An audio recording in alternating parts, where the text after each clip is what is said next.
All right, what's up, Alabama fans? It's Andrew Bone here with BamaInsider.com. Got a special guest on our show this evening, Mike Farrell, National Recruiting Director for Rivals.com. Mike, how you doing? Good, doing good.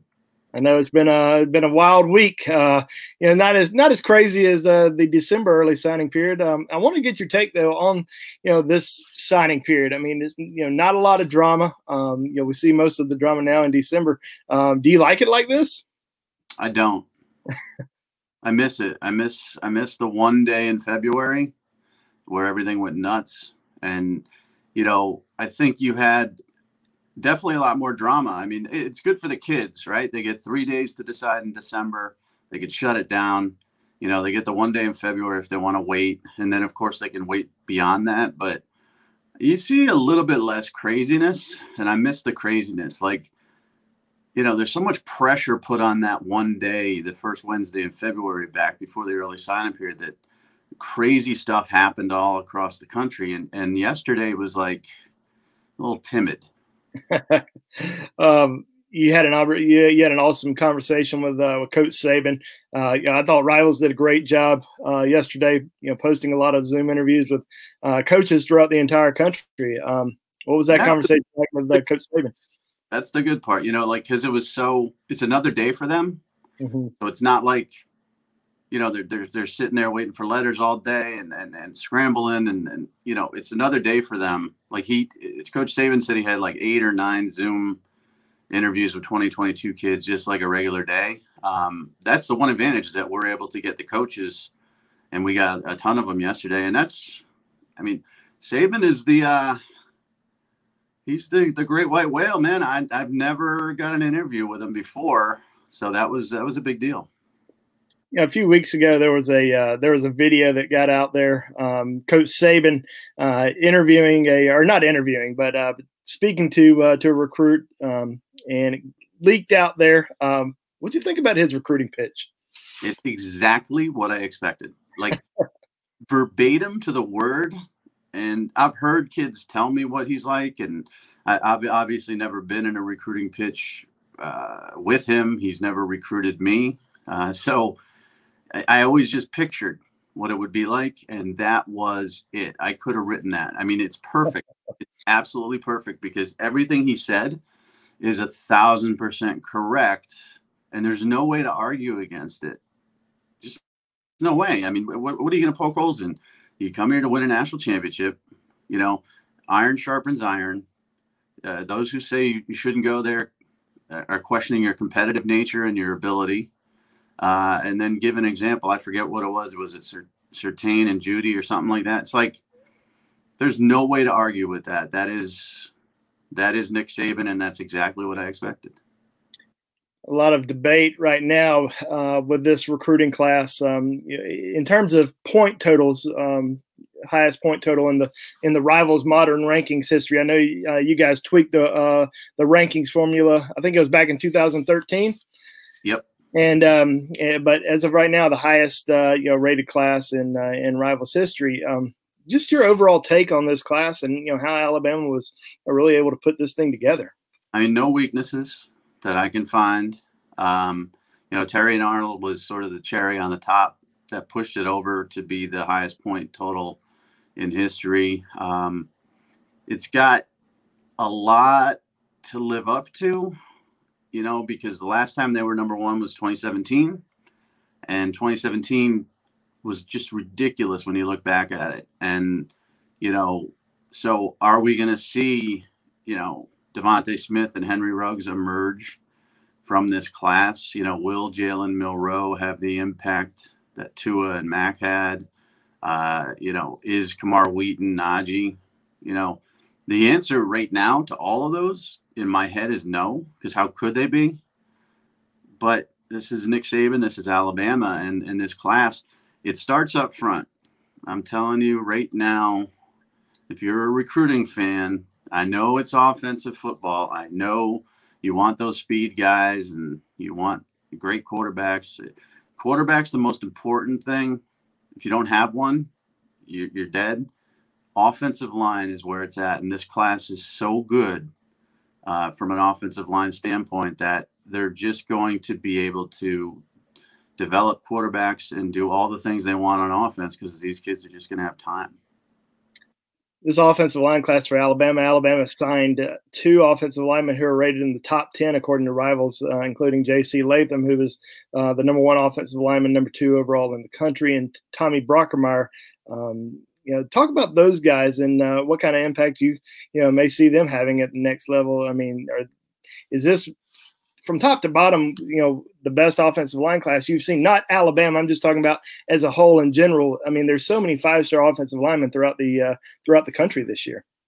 Yeah, it's one of them. I try not to go best ever unless I really, really feel strongly about it. And oddly enough, Stanford had one of the best offensive line classes I've ever seen. I forget what year it was, maybe 2014 or something, but Andres Pete and some other guys in that class. It was an amazing, amazing job that they did there.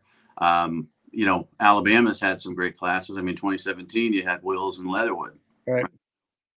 This is a very, very strong offensive line class, and they balance each other out well. You got your pure tackles, you got your guys that play tackle or guard, and then you got your pure center guard in James. So I think it all depends on how hard they want to work, but based on previous results, there's no reason why 2 of these guys aren't first rounders, maybe 3, and the other guys are second, third rounders. I mean, that's just the way things roll at Alabama. And J.C. Latham reminds me of Mike Adams, and people are going to say, who's Mike Adams? Mike Adams was an offensive tackle 100 years ago, went to Ohio State and got in trouble off the field and still ended up carving out a career, but had one of the highest ceilings I've ever seen from an offensive lineman. I think he was 3rd in the country, and just didn't have the demeanor to stay out of trouble. But J.C. Latham, he'll be fine. And if you could put that ability into a guy with a hard work ethic, I mean, you're talking about a potential top 5 pick in the NFL draft. He's that talented. I want to talk about some defensive players real quick. Alabama's line. We talk about Alabama's offensive line class. Their wide receiver class is outstanding, but and their defensive back class is outstanding. But their linebacker core, in my opinion, is not necessarily underrated because it's very highly ranked. But you have guys like Dallas Turner, Deontay Lawson, Kendrick Blackshire, Ian Jackson, Keanu Coate.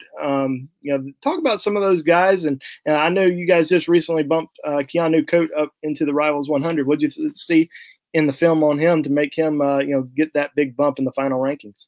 Well, and we had a little bit of changeover too, and that's always difficult when you have changeover during an evaluation period. So, we changed over from one Florida guy to another Florida guy, and that kind of forced me to get more involved in Florida and look at it even deeper than I normally do. Mm-hmm. And so I saw this kid, and he was committed to LSU at the time. And I'm like, why on earth is this kid a 5.7 3-star? Like, he's a freak. And so I watched his junior film, and then, I look back at his camp video, and I get, oh, okay, he's a little awkward, at camp. He was kind of like a giraffe, didn't really know how to play with his height and his size. So I get it. Somebody saw this kid on the hoof and said, but they didn't delve into the film deep enough. And then I saw his senior film, and I'm like, oh my gosh, like, this is a kid we missed on. This kid, again, through the proper evaluation channels, and you're never going to have anything perfect, but this kid would have, instead of going from a 5.73 to a 6.04, he would have slowly trickled upwards into possibly a 5-star, because he's just so explosive off the edge. I mean, we see what Will Anderson's doing. This kid can do the same thing. Let's talk about the rankings process this year and how difficult it was, for you guys. Obviously, it's difficult for coaches to evaluate kids because they're not having them on campus. But from a rankings perspective, and not having the Rivals camps, not being able to go out to 7-on-7 events or, just seeing kids in person. I mean, that's a really big part of the recruiting process. It's not just, evaluating film, but it's seeing these kids in person. And, we really didn't get a chance to see the kids and really until their senior year. Yeah, it was, part of it was really frustrating, obviously, because evaluation camps is extremely important from not only physical eyeballing and athleticism, but also from effort, physicality, skills. I mean, you could see if a wide receiver can high point, you could see how he gets off the line of scrimmage. You could see how physical the kid is in one-on-ones. And even if they're underwear camps, as people call them, it doesn't matter. Because that's what college coaches do. I mean, Nick Saban's offered kids at summer camps at Alabama for years now, based on that evaluation alone, coupled with the film. So we didn't have that extra layer of evaluation, and it's an important one. But part of it was also kind of fun because it got me back to really digging into film and the old days of VHS tapes showing up at your house and, just going based on film and not having a real good sense of some of these kids, like how big are they? How have they grown? How have they improved physically? We're just guessing. Like Devonta Smith is a good example of a kid that, we went to see a game this year. He just didn't play. Mm-hmm. We don't know. We think he's 6'1", 185. We haven't seen him in probably a year and a half. Right. But his film's really, really good. And but defensive back film is always interesting because if you're really good, they don't throw at you. So you got to base it based on the few times they do throw at you. Then you got to base it on how he is against the run and all that stuff. So that's a kid that was a difficult evaluation, whereas otherwise this would probably be the third camp we saw him at, and we would have a good feel for how good he is. Now, for our casual listeners, it's Devonta Smith from Cincinnati, Ohio, not Devonta Smith who just won the Heisman Trophy. If you have anybody on this who thinks that I'm talking about Devonta Smith, rescind their Alabama fanship and go root for somebody else. Let's talk about the defensive back class a little bit because there's two kids who, in my opinion, are superstars in JaQuincy McKinstry and Terry and Arnold, who are multi-sport athletes who both plan on playing basketball at Alabama. How difficult is that going to be for those guys? It's hard. I mean, it doesn't often happen. Sometimes they think they want to do that, and then they try to, and it just doesn't work out, or it's frowned upon, or they're the 12th guy on the basketball team, and it's just not worth the investment of time. It's always great to have dual athlete guys. I like first dual athlete guys, when it comes to skill position kids is track, and these guys run track too, is track and football. Whereas it's the bigger guys I like to see play basketball because it really helps their footwork and their ability to, elevate and things like that. McKinstry, I look at this and part of me says we got it backwards and we're going to find out. And that's the tough part about evaluating. McKinstry's thinner. He's smooth. He needs to work on his speed a little bit. And he's not as physical as Terry and Arnold, but he's a little bit longer and plays longer, and he has better ball skills. Terry and Arnold's thicker, more physical, and probably a smidge faster. And the difference between them is about 20 spots. And one's a 5 and one's a 4. They're both great. And I know, Alabama's had Terry and Arnold at number 1 since the beginning of this process. And we had, again, this is another one where you start off with one person's evaluation, then you have a shift. Just like if a coach leaves, man. I mean, everybody has turnover, rivals has turnover, and coaches have turnover. You get a DB coach that loves the kid, and then you get a new DB coach that comes in and says, it's not as good. I loved Terry and Arnold when I dove in, and I think he could end up being a better one of the two, but they're both special. Let's talk about coaching changes a little bit. Alabama it's coaching revolving door in Tuscaloosa. From position coaches getting coordinator jobs, coordinators getting head coaching jobs, and obviously the one constant's always going to be Nick Saban being there. But they've brought in some new coaches: Bill O'Brien, Doug Marrone, Robert Gillespie, Jay Graham. You know much about those guys especially Jay Graham and Robert Gillespie on the recruiting trail, but any light you want to shed on those the new staff? Yeah, I mean, obviously Marrone was a head coach at the college level, but that was at Syracuse, so you're not recruiting at the same level. But you've got the NFL experience. Bill O'Brien saved Penn State football when they went through the sanctions, and he kept Christian Hackenberg and some other guys committed and kept everything together when they were down to like 60 scholarship kids. And really set up James Franklin for success. They've got the pedigrees. They can sell college head coaching. They can sell NFL, and they're good evaluators and coaches and teachers. Gillespie was at Tennessee. Alvin Kamara, if that rings a bell, and then what he did at UNC with Javante and Michael is ridiculous. And he's a good recruiter, but a better developer. So they hit a home run with him. And then Graham's a great recruiter. I mean, well known in recruiting, been around also. But I asked Saban yesterday when I talked to him, people think it's easy. And every year he goes through this. I mean, every year his guys get hired away for bigger jobs. And, he said people don't understand how difficult it is to keep replacing and finding good coaches that are willing to recruit. But I just assume they're going to be great. Like Gillespie and Graham are college guys. Marrone and O'Brien are coming from the NFL. So there's going to be an adjustment period for them getting back to, kissing the butt of 17-year-old kids, which they haven't in a long time. But they'll be fine. I mean, there's really no doubting Alabama now. I mean, they just won the national championship. I talked to Brian Kelly yesterday. He told me that the two teams he played against when he got to the title game, BCS title game, and then in the playoff, nobody was beating those teams ever. And he's just hoping he can get back and not have to play an Alabama juggernaut. And that's what we're seeing here. So the future is just more national championships.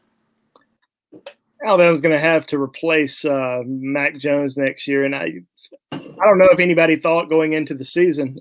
I know you probably didn't, Mike, that Mac was going to have the year that he had. Tony did. Tony did. Tony that loud mouth. He sent me a text this morning. But he was completely right. Yeah. Is it Bryce Young's job to lose, and can Jalen Milroe compete? Could he potentially be the guy, or is this Bryce Young's team? I think it's Bryce Young's team.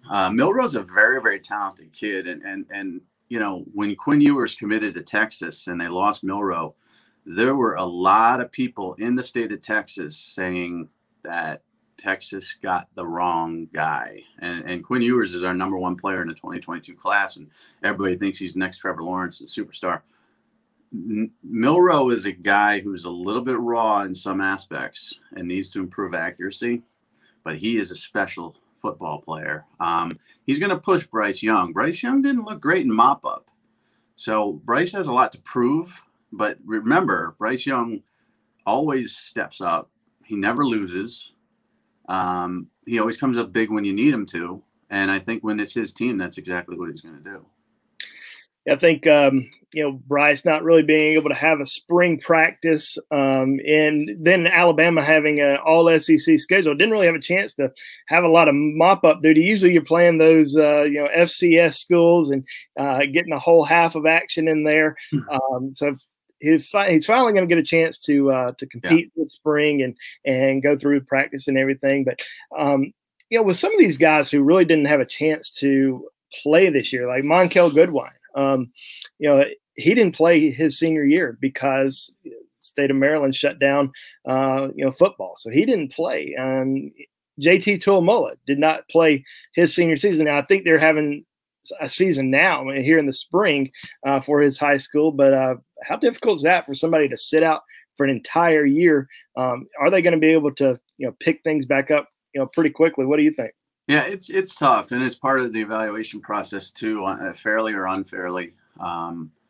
Because what can we do? We can only evaluate the kids that played. So you got guys like Monkel who can just, all they can do is work out, and he's a monster. I mean, I've been watching, the workout videos that he puts up and following his progress in that respect. But you haven't seen him play a football game in over a year, so it's going to take some time to kick the rust off. But I think we saw that last year without spring football, and these are college football players we're talking about who had to kick the rust off. So, again, when I talked to Brian Kelly, I asked about Tyler Buckner, their quarterback, who hasn't played. Like, he missed one season with an injury. He played one season as a junior, and then his senior season was canceled. And he just showed up on campus, and there's rust to kick off. But it comes off pretty quickly if you're talented enough. So I'm not worried about the guys that miss. What I do worry is the guys that miss and maybe get a little lazy. And I don't know if JT's that guy. Like, I haven't laid eyes on him, but, I know Goodwine's not one of those guys because he looks like a bodybuilder. Speaking of JT Tuimoloau, I think I'm saying it right. I may not be, but he's one of these kids who has decided to wait out his recruitment. He wants to take official visits. He's one of the few guys that we've seen in this cycle that said, "Hey, you know what? I'm going to wait it out. I'm going to take my official visits." But he's probably one of the only few guys who has that ability, where coaches are going to wait until the very end. What's your take on JT as he stretches this out a few more months? I think this was I think he's a kid that's not overly interested in the recruiting process, and then kind of pushed things.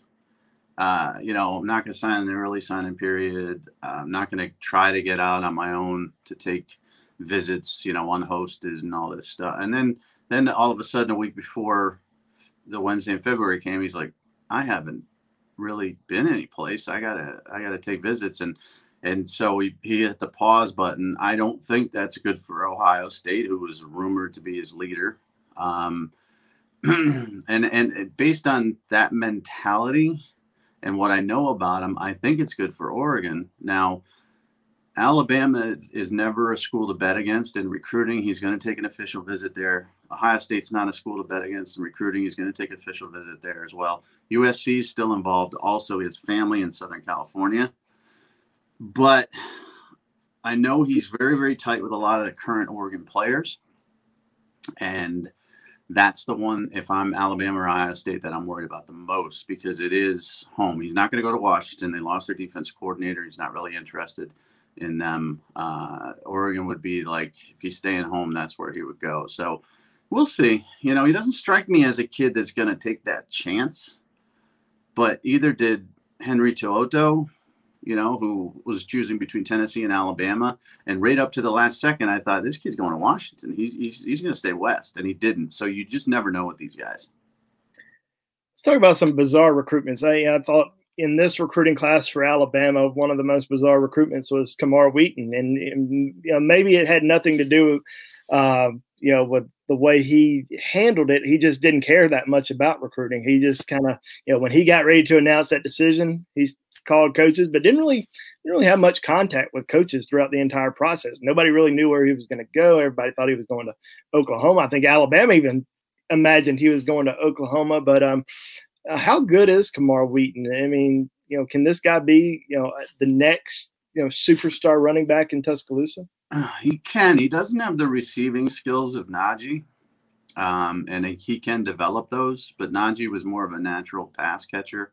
He's obviously not as tall, but we got him as a 5-star for a reason, because he's a track kid. He can run away from people. He's got tremendous balance, so he's always falling forward. I like that. He's willing to get the tough yards. He does fight the football in the passing game a little bit, so I think he's going to have to be patient. If he's a kid that's a portal jumper, which, most at Alabama aren't, then he's going to hurt himself.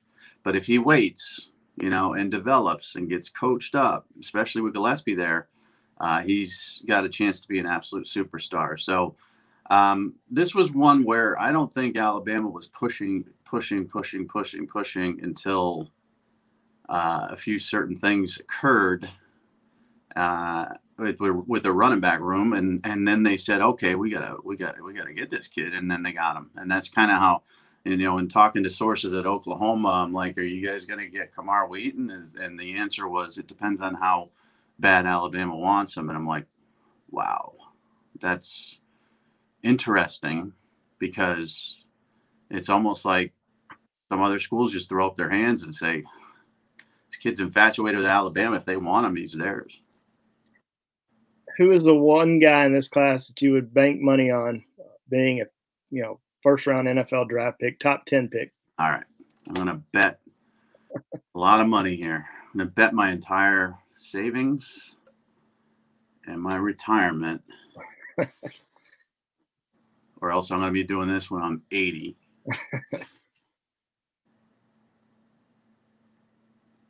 I'm going to bet it on JT Latham. I'm going to take the boring, number 2 player in the country pick, just because he just, unless he gets hurt, he can't fail.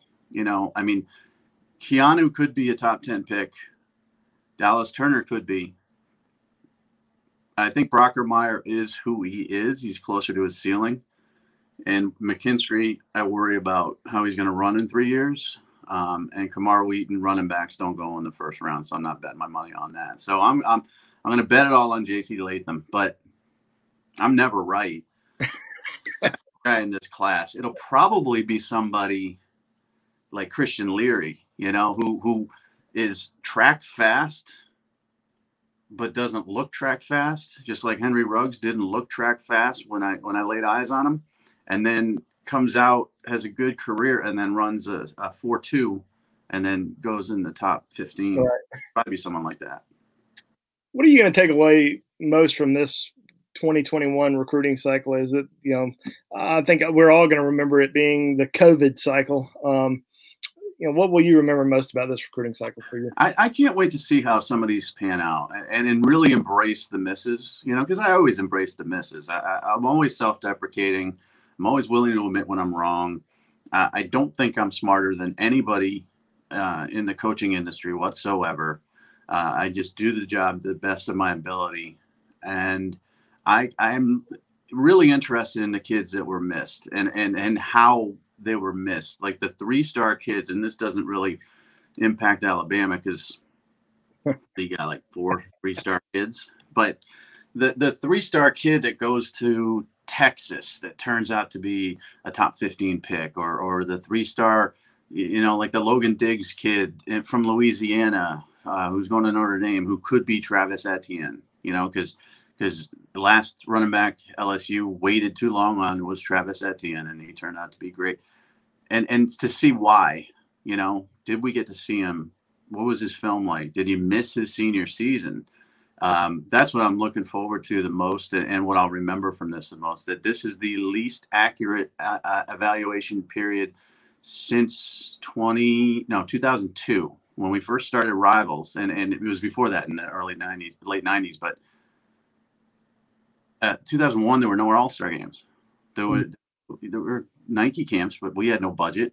We had 0 subscribers, so we couldn't go anywhere, and we just had to guess. So that's kind of what I feel like this year is. And we talked about how this class, greatest of all time, greatest in the Rivals modern rankings history, but from top to bottom, you've seen so many great recruiting classes through the years, not just from Alabama, but I know Miami teams have had some fantastic classes. Florida's had some fantastic classes, but top to bottom, I mean, from a perspective right now, not 3 years down the road, but right now, do you think this is one of the best? Not one of, but do you think it's the best class of all time? I might do an article on that. Rank the top 5 on paper. USC has one of them. I know I have to look back. Yep. Where Pete Carroll had a ridiculous class. Obviously, the Florida class with Tebow and Harvin on paper was out of this world. And Alabama is probably the other 3. I mean, maybe Georgia on paper, but yeah, this is definitely one of them. It's funny. I hear greatest ever, but yet I can still pick this class apart because that's what I do. and I know I'm wrong. Like, I look at the receivers and I'm like, okay, there's not a Jerry Jeudy in this group. There's not a Devontae Smith in this group. You know, Corey Brooks is good. He's tall. He's long. He's not super fast. A.G. Hall, get a little flake factor to him, and he's solid. But, you know, I don't know if he's serious enough to be great. Christian Leary is fast, but he's not looking fast in games when we evaluate him. And JoJo Earl's too small. So I look at those, but I would have said the same thing about Devontae Smith. Like, Devontae Smith was too small to be a 5-star. And now he's the greatest wide receiver in the history of college football. So I look at this and I pick it apart. And then a few years from now, I'm going to look back and be like, wow, you know, these guys really do develop, but they can't, there's just no way they can have another first-round wide receiver from the in this. It can't. It's just the odds are against it. Amari, you know, Ridley, Jeudy, you can't have another one. So watch it happen now. Watch it happen, yeah. What was the craziest thing about this? What's the craziest recruiting story, not Alabama-wise, but just in your head in this recruiting cycle? What was the craziest, most bizarre story? Trying to think, because usually they happen on the road. Trying to think if there's some sort of Zoom incident or something. This one, see, this is all the best stories are from in-home visits, right? Right, yep. And there were no in-home visits. There were no Coach Harbaugh spending the night anywhere. Right, or you know, Dan Mullen saying something inappropriate, you know, under his breath at a home visit that the kid heard, or Nick Saban dancing during an official visit weekend. Such and such, you know, saying something bad about mom's spaghetti or you know. I mean, there's so many great recruiting stories from home visits that we don't have that this year. Mm-hmm. You know, I'm looking. Let me look at the top class because I just want to see if there's one kid that really just sort of surprised me. But I really don't think so. I mean, Amarius Mims was interesting because he visited Tennessee a ton of times, and right. I think he could be part of that investigation. Not that he did anything wrong, but they might have. Mm-hmm. Mason Smith wasn't interesting. Corey Foreman's tattoo was interesting, but Reuben Foster did that. So, right. Not a big deal these days. Right. That's rookie stuff there. Man, I guess, you know, Oklahoma getting Vandegrift and losing him and then getting Caleb Williams, which is it's a little bit ridiculous. And I guess the nail biting DeSage Ryan thing, that was fun, right? Yeah. But it seemed like it was all Alabama, and then he had graphics made for Alabama, and then the day before he was going to announce, because I remember it was a Saturday he was announcing. The day before he was going to announce, he quickly hit up people to make an LSU graphic. Mm-hmm. And he didn't know which one he was going to pick, but he didn't even have an LSU graphic. He was all Alabama. Right. And I think that was Saban's birthday, too. Yeah, it was. Yeah, October 31st. Halloween. Yeah. Said no to Saban on his birthday. And that was a tight battle. But I stuck with LSU just because he's a home state kid. And I was like, I don't know. I guess Terrence Lewis is interesting, too, because he went from the Vols to Gators, Vols, 15 different schools involved, and then he ended up at Maryland. So, but nothing great this year. I mean, the home visits are where all the ridiculousness happens, mm-hmm. and the coaches end up making fools out of themselves, and that didn't happen this year. Well, Mike, we really appreciate you coming on the show tonight. Enjoyed speaking with you, getting your thoughts on a lot of top players in Alabama's class, and if you haven't seen, Charles Huff was just named the Rivals.com National Recruiter of the Year. Great year for Coach Huff. Dallas Turner, J.C. Latham, Damon Payne, Devontae Smith also helped with Camar Wheaton and Ja'Cory Brooks. A pretty good year for Coach Huff. He just got the Marshall head coaching job, so best of luck to him. But Mike, thank you so much, man, and I'm sure we'll get you on again. Yeah, I got to go do a Georgia one, and I got to give them a little bit of hope. Well, best of luck to you there, man, and we'll catch up soon, okay? All right, thanks. See ya.